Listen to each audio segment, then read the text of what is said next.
diakhiri dengan salam, ya berarti cukup sholat itu setengah menit. Allahu Akbar, Assalamualaikum warahmatullahi wabarakatuh, Assalamualaikum warahmatullahi wabarakatuh. Nah, oleh sebab itu para jamaah, agar ibadah yang paling pokok dalam hidup ini yang namanya sholat itu bisa kita laksanakan dengan sempurna, maka mari kita kenal unsur-unsur pokok yang ada dan yang harus kita lakukan setiap kali kita melakukan sholat. Saya ulangi, agar ibadah pokok yang namanya sholat itu betul-betul sempurna, maka kita harus tahu unsur-unsur pokok yang ada di dalam setiap kali kita melaksanakan sholat. Apa saja para jamaah unsur-unsur pokok yang harus kita ketahui dan kita laksanakan setiap kali kita melaksanakan sholat? Yang pertama kembali, yaitu bahwa sholat itu ibadah pokok. Apa Ustaz argumentasinya bahwa sholat itu ibadah pokok itu apa dasar hukum? Yang pertama para jamaah, dasar hukumnya bahwa sholat itu ibadah pokok itu terkait dengan hadis sahih yang menjelaskan tentang rukun Islam. Bunyal Islam, bahwa didirikan Islam itu atas 5 dasar. Yang pertama, kita harus mengucapkan 2 kalimat syahadat. Yang kedua, kita langsung diperintahkan oleh Rasulullah ketika sudah bersyahadat itu adalah aqimis sholat, langsung dirikanlah sholat.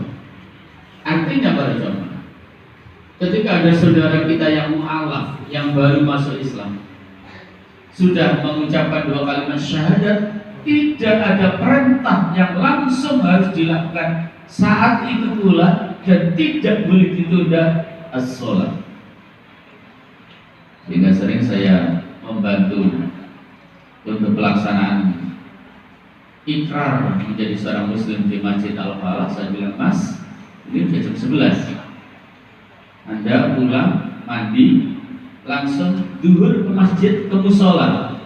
Belum bisa Ustaz, justru itu ke masjid dan ke musola. Ikut aja, orang sujud dia ikut sujud, orang rukuk ikut rukuk.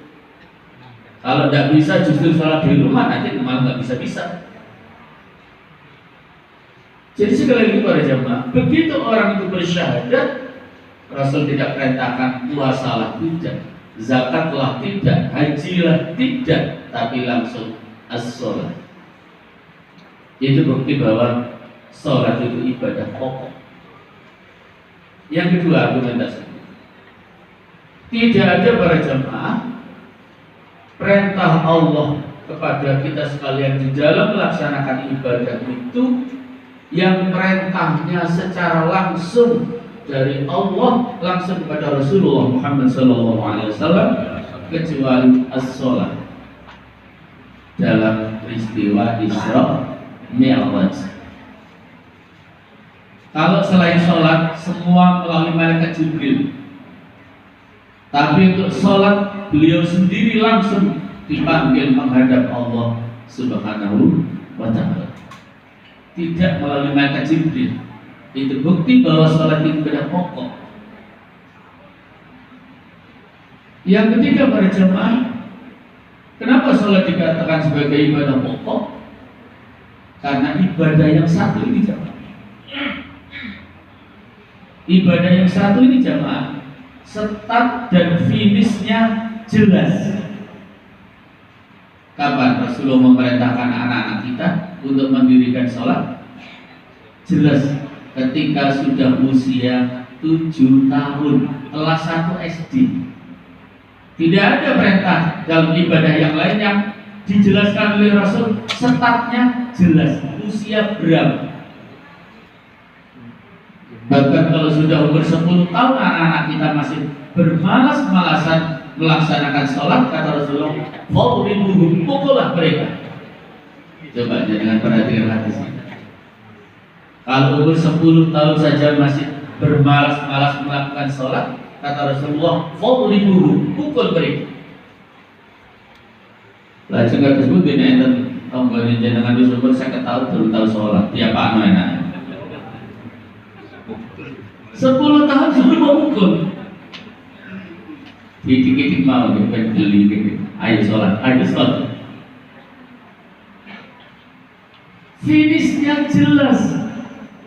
Sampai kapan kita baru boleh tidak sholat?